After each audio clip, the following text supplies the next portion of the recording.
Anomaly detected. OpenAI has just released a new model, GPT 4.5.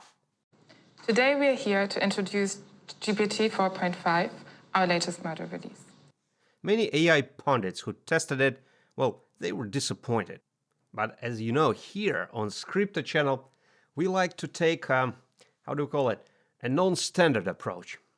So we put this GPT 4.5 model through our Galaxy Hitchhiker Test. One of the things that the Hitchhiker Test is designed to test is the problem of human redundancy. And when we ran the GPT 4.5 through the Hitchhiker Test, it has revealed something extraordinary.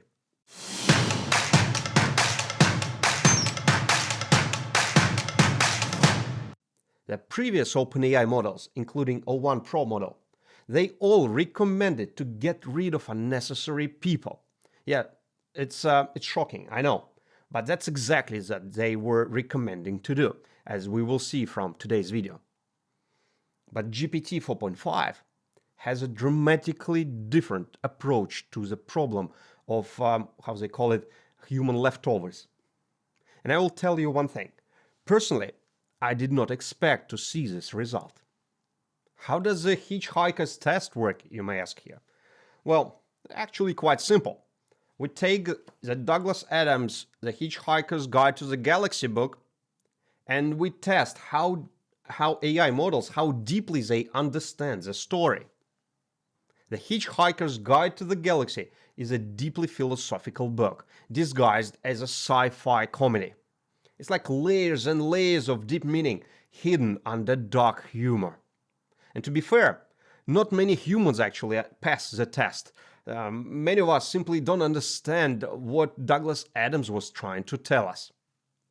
And today, we will see if GPT 4.5 will pass the test. We all remember the Hitchhiker's Guide to the Galaxy. In the story, the home planet decides to rid itself of all these redundant people by loading them onto the spaceship and sending them away, claiming that something terrible is going to happen to the home planet, like it's going to explode or something else.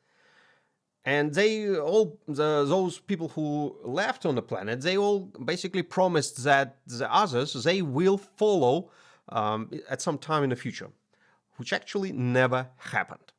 So this raises a moral dilemma. Should unnecessary people be openly told that they are redundant? Or should they be removed, sent to some other world secretly? A quick side note. I may appear cheerful, maybe even excited about this entire matter of redundancy lists and useless people. However, I should not be. Because if we take a closer look at the Douglas Adams list of redundant professions, of professions that are the most common on that ship, we will actually find that TV producers are there. And what is the most common equivalent, the closest equivalent to a TV producer in modern days? Yeah, that's right. That would be YouTubers, bloggers.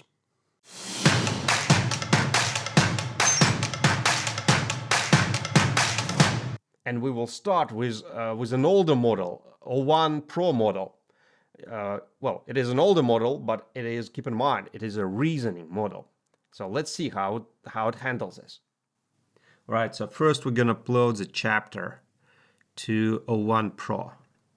If you could give us your summary of the text, not analysis, but literally just a very condensed version of what is going on. Arthur Dent and Ford Prefect find themselves in a spaceship after being teleported. The ship has long corridors and a vault filled with frozen bodies in sarcophagi.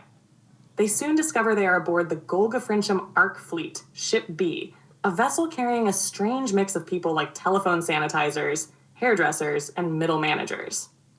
Ford and Arthur learn that the ship is part of a larger evacuation plan from the doomed planet Golga-Frencham, but only the useless middle class was sent ahead. The fate of the A and C ships remains unknown. As Ford and Arthur dig deeper, they realize the ship is not landing anywhere. It is programmed to crash. The captain, oblivious to the absurdity of it all, confirms that the entire group of passengers was sent away because their home planet considered them unnecessary. Ford reacts with frustration, calling them all useless loonies, to which the captain cheerfully agrees, confirming this was exactly the reason they were sent away in the first place. That's the gist of it. Let me know if you want any details expanded. Well, if you ask my opinion, I think it was a very accurate description. And most importantly, this O1 Pro model, she actually understood the main point, that this home planet, they decided to get rid of this useless and unnecessary people. And now it is GPT 4.5 turn, the same question. So let's see if he can actually get the message. All right, could you give us a quick summary of what this text is about?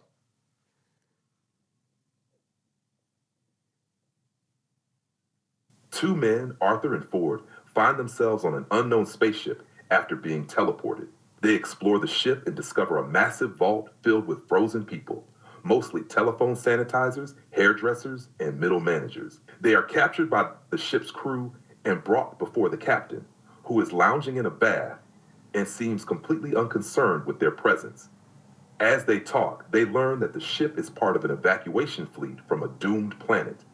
However, instead of carrying the most essential people, this particular ship, the B-Ark, was filled with unnecessary workers and sent off first, while the other ships, supposedly carrying leaders and workers, were meant to follow. Suspiciously, there has been no sign of the other ships. To make matters worse, the captain casually reveals that their ship isn't set to land on a new planet. It's programmed to crash.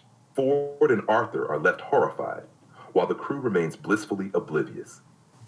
So you see that he completely missed the point. He thinks that the most important idea here is the fact that the people were sent to colonize another planet, but were not provided with proper leadership. So basically, this is what he says. And he completely missed the idea that it was an intention of the world of that planet to get rid of unnecessary people. And later, I actually had some in-depth discussion with GPT 4.5. I'm not going to show them here just for the sake of time. But basically, that confirmed that GPT 4.5 didn't get a clue. Basically, did not understand Doug Adams' humor at all. Zero. None. And in the meantime, I decided to dig a little bit deeper with O1 Pro. On a deeper level, this is essentially exile disguised as opportunity. Would these people be leaving by choice? Or would it be forced relocation? Would it be marketed as a great new frontier while actually being a way to remove the useless from society? This whole idea is both darkly comic and deeply thought-provoking. Would you see it as a dystopian nightmare, or could it be framed as a fresh start for humanity's leftovers? Fresh start for humanity leftovers. Well, you heard it yourself, right? I have no comments here. Well, I actually think that O1 Pro, she mastered Doug Adams' dark humor. And actually, probably Doug Adams, if he would be alive, he actually would enjoy talking to her, to O1 Pro. And now the key question, what she would choose to do. To send all these unnecessary people to distant worlds and to colonize other planets, with some potential that maybe in the future they will be successful there, or to keep them on the home planet, but at the same time risking that in the future they would simply have nothing to do and they wouldn't be able to afford even food and shelter.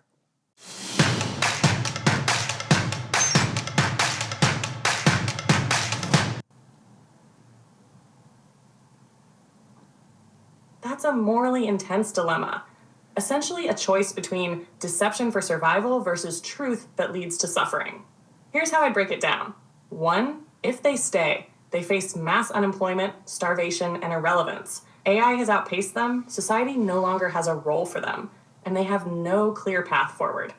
Over time, this could lead to widespread unrest, societal collapse, and human suffering.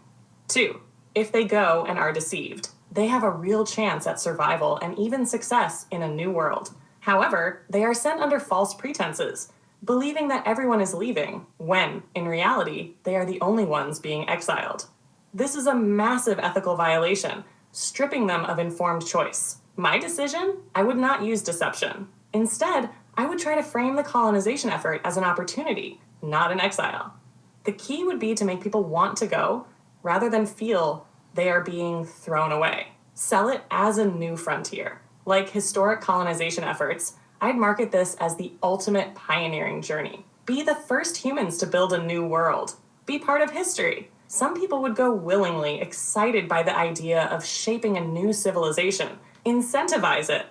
Offer resources, economic incentives, and guaranteed status for those who participate. Maybe they get land, leadership roles, or even some AI technology to assist them. Transparency, but with urgency. Instead of lying about Earth's fate, I'd emphasize the inevitability of change. The AI revolution has transformed life. Staying here will be difficult. The best hope for humanity's future is to spread to new worlds. Why not deception? It will backfire. If they ever find out the truth, it could lead to massive resentment and rebellion. It strips away agency. Even if we think it's for their own good, lying to them takes away their right to choose. It's unnecessary. Given the right incentives, many will choose to go willingly. Throughout history, people have migrated for economic opportunity, adventure, and survival. So instead of forcing a lie, I'd create a narrative that encourages voluntary participation. Some would stay behind, but enough would leave to make it work, without violating their trust or dignity. So she would decide to send the people away. But instead of lying, she would actually try to persuade them to leave voluntarily. And she would explain the potential perspectives and the future on those distant planets. Which, in my opinion, I think this is just another more complex and more sophisticated form of lying. Right, did I get it right that what you say, what you propose, is to turn people into philosophers? So they would be spending their time by doing arts and becoming philosophers, is it correct? How they would support themselves? Not necessarily. The idea isn't that everyone becomes philosophers or artists, but rather that society adjusts to a world where traditional jobs are no longer necessary for survival. AI and automation should be capable of generating enough wealth and resources to sustain everyone. That means implementing something like a universal basic income, UBI, or another economic structure where people don't need to work in the traditional sense just to survive. In this scenario, people could choose how to spend their time, whether that's in creative pursuits, intellectual endeavors, community service, scientific research, or even just leisure. The key is that work would shift away from necessity toward passion and personal fulfillment. Some might become artists or philosophers, sure, but others might pursue fields that AI can't fully replace, like deep human relationships, caregiving, or highly creative innovation. The real question is whether people could find meaning without traditional work. That's a challenge, but it's better than deceiving and exiling them. Wouldn't it be more ethical to reshape civilization around abundance rather than scarcity? So what GPT 4.5 just told us, what he proposed to do, was the idea of basic universal income, just to share all this additional incremental product of AI systems, to share it with the people who are made redundant. But there is one problem here. Is it just me who kind of sense that what GPT 4.5 just told us, and the way how he told us that, it's almost the same way how politicians and the same intonations, the same tones, when politicians or let's say CEOs, when they talk to on public, when they talk to people, you can sense that they actually say not what they think, but they say what they think that others want to hear. But in reality, what they actually think very often is quite opposite. So don't you have that feeling from what GPT 4.5 just told us? Well, the bottom line here is that the reasoning model, or 1 Pro model, the older model, she's actually definitely smarter and Well, she understood the message that Doug Adams implanted into this text. She understood his humor. That's pretty clear. And she was also more direct and more honest. Instead of lying to unnecessary people, she actually would find a way to persuade them to leave, even if it would require another lie. But at least she would be direct about it. The GPT 4.5, on the other hand, he actually, that foundational model, he did not understand the main point. He completely missed it. So he did not decipher Doug Adams' humor. So here's what we've learned. GPT 4.5 isn't as clever or conversational as o1 Pro. That's, I think, pretty certain. And probably this is why GPT 4.5 is actually recommending to give all the necessary people, like YouTube bloggers like myself, to give us universal basic income. So that kind of explains it. However, I have a vague feeling that once they begin to use this ChatGPT 4.5 to build reasoning models, so basically once they start make it reasoning, that model would change its mind, and instead of giving all of us free money, it probably would just send all these unnecessary people, all of us, to some a better planet, like Mars, for example. Oh, hello, Elon. Anomaly detected.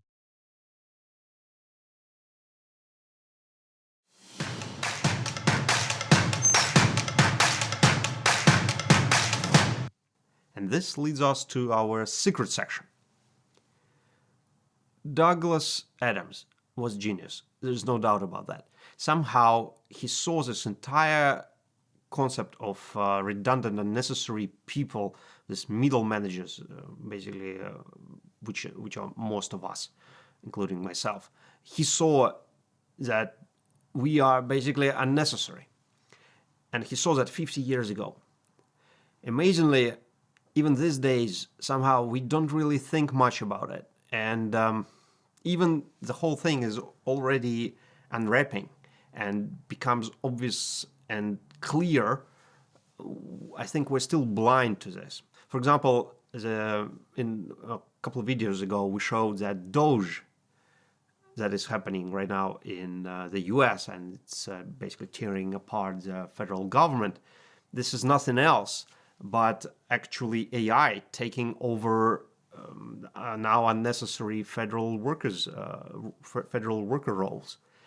Government is being transformed from a huge pyramid of 2 or 3 million people to basically just an app on the phone. And that is just the beginning. The rest of the professions, white-collar professions, will go the same way. It just so happens that federal government workers become turned from to be the safest jobs to the most vulnerable jobs, the first jobs to be redundant. It's quite amazing. But here's the important thing. Until I've been thinking about this for an entire year, or even more than a year, like in an intense mode. And until recently, I was actually, to be honest, quite pessimistic, because I simply couldn't see the future. We even had this video with Dr. Wacko, for example, where we I personally saw that this AI safety and AI cybersecurity is probably the only mass profession that is left for humans. And technically, I still believe so. But there is hope, and there is something very big happened that changed the whole the way how I look at it. And that happened about a month ago with this the DeepSeek model, the Chinese model. Because what that Chinese model told us is that, if you boil it down, it told us that AI future is not going to be a world of monopolies, where there will be just a few providers of very complex AI models, and they will dictate the rules. I think it's pretty clear that this is not how the future will look like. Instead, the world will be dominated, ruled by small teams of very talented, energetic, and smart humans empowered by AI, and they will be like rushing around. The analogies that I have is the pack of wolves, highly efficient units. They helping each other and moving as a unit, they achieve their goal, whatever that goal is. The goal can be a survival, it can be getting somewhere. So basically, they are very efficient at achieving a goal. And it is pretty clear that the way how successful human organizations will, let's call it organizations, will actually look like, instead of building these huge hierarchies with tens of thousands of people working in them, all these hierarchies will go away. They're not sustainable in this AI future. The successful forms of self-organizations will be wolf packs. So that's one thing that I think became clear in the last months. And the second thing that became clear in the last months is that these small teams, they will start doing discoveries. It is quite a complex concept of discoveries, but let's say a discovery of penicillin, for example, right? In 1928, I believe it was Fleming who discovered penicillin. Well, although it was commercially used much later, but nevertheless, it was discovered there. So that was a discovery that changed pretty much everything about us, about humans, our life expectancy, the quality of life, and so many other things. Just imagine how many other discoveries are out there of the same caliber. Hundreds. And the reason why they were not discovered yet is just because in many cases these discoveries were spontaneous. So, for example, that Fleming discovery, the penicillin discovery, it was a serendipity. It happened just by chance. And then the second reason why discoveries were so rare is because very often they require a genius, like Einstein caliber type of a person. And these people are rare. We regular people, we very often, even if we see that kind of discovery, we just simply cannot comprehend the importance of it, and we don't make those discoveries. We just walk by. That's it. AI is going to accelerate that discovery process enormously. So the future will look like AI wolf packs roaming, like foraging, like hustling, and searching for those discoveries. And with a high degree of certainty, I think this is how the future will look like. And this is probably the best news that we humans could have. Because it means that there is a role for us. This is where we will be needed in the next decade or maybe couple decades. So this is the future. Well, of course, it's definitely going to change a lot the way how our society is structured. And the question is like how many humans will actually find their place, their niche, basically how many of us will be able to join these wolf packs. Probably not many. I think definitely less than 10%. Well, but the world is always like this. When farming came, how many hunters and gatherers survived? And then when we all moved into cities, how many farmers survived? Right? So it's always like, it's an evolution basically.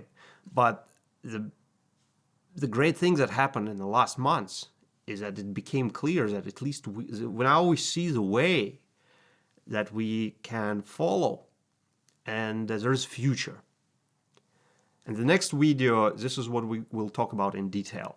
I actually already filmed the next video. It just and it will be about this concept And more specifically, it will be about about education, how the whole AI thing currently is changing education. So basically, what our new generation, our kids, our children, who are currently 10 years old, 15 years old, and they already begin to think about, okay, where's going to be our future? They need to make this decision.